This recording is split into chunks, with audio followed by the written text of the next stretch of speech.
দর্শক, জাতীয় ঐকমত্য কমিশনের বৈঠকে এই মুহূর্তে প্রেস ব্রিফিং চলছে, আমরা সরাসরি চলে যাচ্ছি সেখানে। ছিলেন আইজি মহোদয় ছিলেন, principal secretary, cabinet secretary, home secretary ছিলেন, PSO of arm forces division lieutenant general Kamrul Hasan ছিলেন, মিলিটারি সেক্রেটারি ছিলেন, এবং আর খোদাবক্স চৌধুরী যিনি special assistant on home affairs উনি ছিলেন, হোম সেক্রেটারি বলেছি। তো এই মিটিংটা খুবই ইম্পর্টেন্ট, 2 ঘন্টার মিটিং ছিল। 2 ঘন্টার মিটিংয়ে সামনে যে ইলেকশন আসছে, ইলেকশনের যে প্রস্তুতি আমাদের কীরকম এবং সেই অনুযায়ী আমরা কি কি কাজ আরও করতে পারি জোরদারভাবে, সেগুলো নিয়ে আলাপ হয়েছে।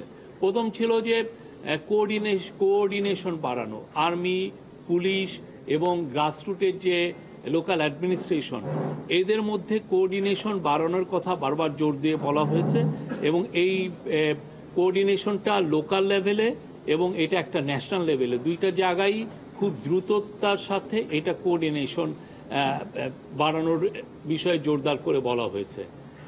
আপনার ইলেকশনের আগে পুলিশের প্রস্তুতির কথা বলা হয়েছে, এবং পুলিশের আইজি মহোদয় বলেছেন যে আগামী মাস থেকে 1.5 লক্ষ পুলিশের ট্রেনিং হবে ইলেকশনের বিষয়ে। সেপ্টেম্বর থেকে, আগামী মাসটা সেপ্টেম্বর, অক্টোবর এবং নভেম্বরে 1.5 লক্ষ পুলিশের নির্বাচন বিষয়ে তাদেরকে ট্রেনিং দেওয়া হবে। তারপরে ইলেকশনকে সামনে রেখে আপনারা জানেন যে প্রচুর ডিসইনফরমেশন অলরেডি সার্কুলেট শুরু হয়েছে, সামনে এইটা আরও ইন্টেন্সিফাই করবে। তো এইটাকে সামনে রেখে ন্যাশনাল ইনফরমেশন একটা সেন্টার, যেখানে আমরা খুব দ্রুততার সাথে এই ডিসইনফরমেশনগুলোকে আমরা ডিবাঙ্ক করতে পারবো, সেইটার একটা ক্রিয়েট করার চিন্তাভাবনা হচ্ছে, এবং এইটা নিয়ে অনেক বিশদ আলোচনা হয়েছে। চিফ অ্যাডভাইজার আমাদের হোম মিনিস্ট্রি বা পুলিশের এখানে বা যে একটা সেন্ট্রাল কমান্ড স্ট্রাকচার কিছুদিন আগে করা হয়েছে আপনারা জানেন, সেখানে একটা মিডিয়া সেন্টার প্রতিষ্ঠা করার কথা বলেছেন, যাতে করে খুব দ্রুত এই আইন শৃঙ্খলা সংক্রান্ত যে কোনো ইনফরমেশন খুব দ্রুত কালেক্ট করা যায়, এবং ওই দিনই ওই সময়ই এটা যাতে ডিসেমিনেট করা যায়, এবং সেই জায়গায় প্রতিদিনই যাতে প্রেস কনফারেন্স করে আপনাদেরকে জানানো যায় যে কোথায় কি কিভাবে হচ্ছে, কোথাকার সিচুয়েশনটা কি, এই প্রত্যেকটা বিষয়, এবং খুব দ্রুততার সাথে, এবং এইটার থেকে আপনারা যাতে প্রতিনিয়ত সব সময় যাতে ইনফরমেশন পান, সেই বিষয়ে জোরদার করতে বলা হয়েছে।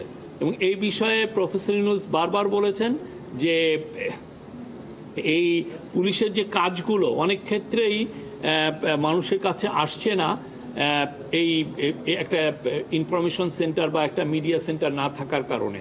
পুলিশ অনেক জায়গায় অনেক ভালো ভালো কাজ করছেন, অনেক জায়গায় ইন্টারভেনশন ওরা খুব দ্রুতই করছেন, কিন্তু দেখা যাচ্ছে যে এই বিষয়গুলো আমাদের অনেকের কাছেই জানা থাকছে না। সেই জন্য এই মিডিয়া সেন্টারটা এটা এইভাবে কাজ করবে।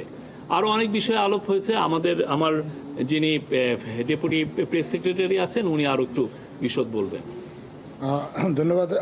আজকে আলোচনার মধ্যে আরেকটা গুরুত্বপূর্ণ বিষয় ছিল, উনি আইন শৃঙ্খলা রক্ষাকারী বাহিনীকে হটস্পটগুলো নির্বাচনের আগে যে জায়গাগুলোতে সমস্যা হতে পারে বলে আইন শৃঙ্খলা রক্ষাকারী বাহিনী মনে করে, সেই স্পটগুলোকে দ্রুত আইডেন্টিফাই করার কথা বলেছেন, এবং সেখানে কী ধরনের আইন শৃঙ্খলা রক্ষার জন্য বাড়তি ব্যবস্থা প্রয়োজন হতে পারে সেগুলো সম্পর্কেও রিকমেন্ডেশনের জন্য উনি তাদেরকে একটা নির্দেশনা দিয়েছেন।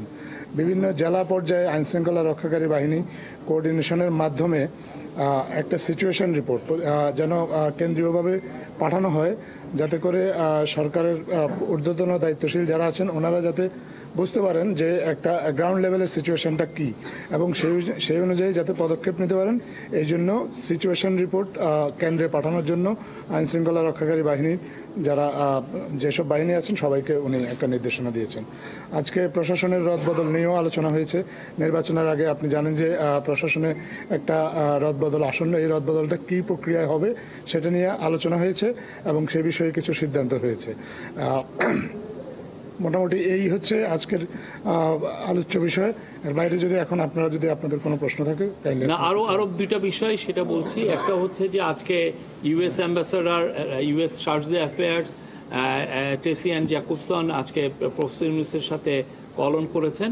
এটা খুবই একটা সৌহার্দ্যপূর্ণ একটা পরিবেশে মিটিং হয়েছে। সেই মিটিংয়ে ইউএস এর বাংলাদেশের যে ট্যারিফ টক্স, তারপরে কাউন্টার টেরোরিজম, আমাদের ইলেকশনের প্রস্তুতি, কনসেনসাস কমিশনের যে ডায়ালগগুলো হচ্ছে সেগুলো নিয়ে কথাবার্তা হয়েছে। প্রফেসর ইউনূস পুরো ইউএস চার্জ অ্যাফেয়ার্সকে জানিয়েছেন যে বাংলাদেশ গভর্নমেন্টের, ইন্টারিম গভর্নমেন্টের টপ প্রায়োরিটি হচ্ছে কাউন্টার টেরোরিজম, এবং উনি বলেছেন টেরোরিস্টদের ব্যাপারে এই গভর্নমেন্টের জিরো টলারেন্স, কোনো ধরনের কোনো টলারেন্স টেরোরিস্টদের প্রতি শো করা হবে না, জিরো টলারেন্স। উনি এটা ব্যক্তহীন কণ্ঠে জানিয়েছেন। আর আজকে আপনার আজকে রাতে আমাদের প্রতিনিধি দল ইউএসএ যাচ্ছেন। আজকে টক্সটা শুরু হওয়ার কথা, ট্যারিফের টক্স হওয়ার কথা। সেইটা আমরা আশা করছি যে এই টক্সটা ভালোভাবে কনক্লুশন হবে, এবং আমরা এই প্রতিনিধির সাথে, যদিও টক্সে থাকবেন না, বাট প্রতিনিধির সাথে একটা গ্রুপ অফ বিজনেসম্যানও যাচ্ছেন।